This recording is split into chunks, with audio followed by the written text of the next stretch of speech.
Muy buenas a todos en Librogramo. Hoy nos metemos de lleno con una obra que, de verdad, le da la vuelta a un autor que todos creemos tener calado, las cartas personales de Nicolás Maquiavelo. Así que preparaos, porque vamos a descubrir al hombre que hay detrás del mito, de la leyenda. Y es que esa es la gran pregunta, ¿no? ¿De verdad conocemos a Maquiavelo? Porque, a ver, hoy es un hombre y piensas en manipulación, en eso de que el fin justifica los medios, en poder a toda costa. Pero, ¿y si todo eso fuese solo una parte? Y una parte bastante distorsionada de la historia. Mirad qué pasada este contraste. Por un lado, el mito, el Maquiavelo maquiavélico, ¿no? El tipo cruel y sin escrúpulos. Y por otro, el hombre que sale de sus cartas. Un tipo exiliado, con una ironía brutal, que estaba preocupado por si llegaba a fin de mes, un padre y un amigo de los de verdad. Es que sus cartas son justo eso, la lucha constante entre esa leyenda y la persona de carne y hueso. Vale, para desmontar este mito, este va a ser nuestro recorrido. Primero, el Maquiavelo que no conocemos. Luego, el mundo en llamas que le tocó vivir. Después, su increíble doble vida entre el estudio y la taberna. Veremos cómo nacieron sus grandes obras en ese contexto y, para acabar, las ideas clave que sacó para sobrevivir. ¡Al lío! Empezamos, pues, con ese Maquiavelo desconocido, porque, a ver, todo el mundo ha oído hablar de El Príncipe, pero es que hay un auténtico tesoro escondido, su correspondencia. Son cartas que le escribía a sus amigos, sobre todo a uno, Francesco Vettori, y lo clave es que no las escribió para que se publicaran. Son como asomarse a su cabeza sin ningún tipo de filtro. Entonces, ¿qué son estas cartas en realidad? Pues para que nos hagamos una idea, es su correspondencia privada escrita justo en el peor momento de su vida, entre 1512 y 1527, cuando lo habían echado de su trabajo, lo habían metido en la cárcel y lo habían exiliado. Lo más fascinante es que no es un libro que él preparara. No, esto es el laboratorio, el borrador en sucio de donde salieron sus obras más famosas. Aquí vamos cómo pensaba, sus miedos, sus análisis y hasta su mala leche y su sentido del humor. Claro, para entender a Maquiavelo es que es fundamental entender la que estaba cayendo en su época, y su mundo estaba literalmente ardiendo. Olvidaos de la imagen idílica del Renacimiento. La Italia de aquel entonces era un caos absoluto, un tablero de ajedrez sangriento. Y esta cronología lo deja clarísimo. Principios del siglo XVI, las guerras de Italia. El país es un campo de batalla entre Francia y España. Y llega 1512, el año clave. La República de Florencia, donde Maquiavelo era un pez gordo, un alto funcionario, se va al garete.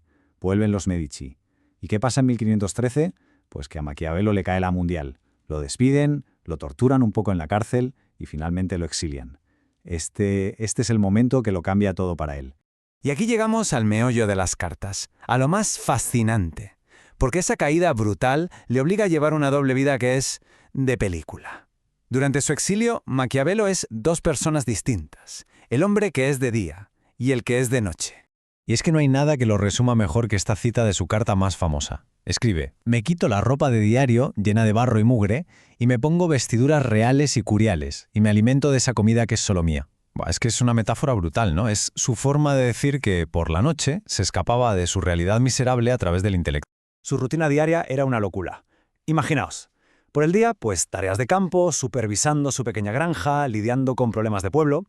Por la tarde se iba a la taberna, a jugar a las cartas y a discutir a gritos con los leñadores y carniceros de la zona. Pero luego llegaba la noche, y ahí se transformaba. Se metía en su despacho, se ponía sus mejores galas y, como él decía, conversaba con los grandes de la antigüedad a través de sus libros. Al final, lo que nos muestran estas cartas es a un hombre completamente partido por la mitad. Por un lado, su dignidad, su orgullo intelectual, sus ganas de servir a su ciudad, y por otro, la cruda realidad, la pobreza, la humillación de tener que pedir favores para sobrevivir, un choque de trenes constante. ¿Y qué es lo más increíble de todo esto? Que es justo ahí, en medio de ese desastre personal y profesional, donde nacen sus obras maestras.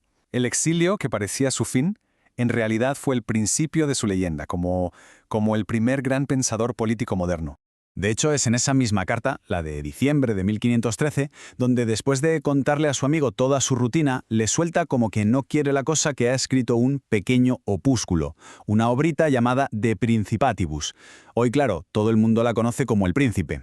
Es que la obra nació de eso, de su propia experiencia, de reflexionar sobre cómo se consigue el poder, cómo se mantiene y, lo más importante, cómo se pierde. Bueno, y todo este análisis lo convierte en un auténtico manual de supervivencia. Sus cartas están llenas de las ideas, de los conceptos que él fue creando para intentar ponerle algo de sentido a un mundo que era pura locura. El primer concepto clave es la virtud. Y mucho cuidado aquí, que esto no tiene nada que ver con la virtud de ser bueno o moral. Para nada. La virtud de Maquiavelo es otra cosa. Es la habilidad, la energía, la capacidad de un líder para coger las circunstancias por los cuernos e imponer su orden. Es la destreza para moldear la realidad. ¿Y a qué se enfrenta la virtud? Pues se enfrenta a la fortuna. La fortuna es todo lo que no podemos controlar. La suerte, el azar, los giros del destino, todo eso que siempre amenaza con echar por tierra cualquier plan. El gran reto para un líder con virtud es precisamente saber cómo domar a esa fortuna caprichosa. Entonces, llegados a este punto, ¿por qué merece la pena leerse estas cartas hoy en día? Pues primero, porque es como tener un asiento en primera fila para ver la historia desde dentro. Te ayuda a entender de dónde leches salieron sus ideas políticas que no cayeron del cielo. Y sobre todo descubres el lado más humano del poder, de la ambición y también del fracaso. Es ver a un genio luchando para no hundirse y convertir toda esa porquería en conocimiento. Y con esta reflexión lo dejamos por hoy. Después de conocer a este hombre, al exiliado, al amigo con mala leche, al padre preocupado por sus hijas, ¿cambia o no cambia la forma en que leemos El Príncipe? ¿Sigue siendo un manual frío para tiranos o quizá es otra cosa? A lo mejor es el intento desesperado de un patriota por darle a los líderes las herramientas para sobrevivir en un mundo infernal. Ahí lo dejo, una preguntaza para debatir en el club.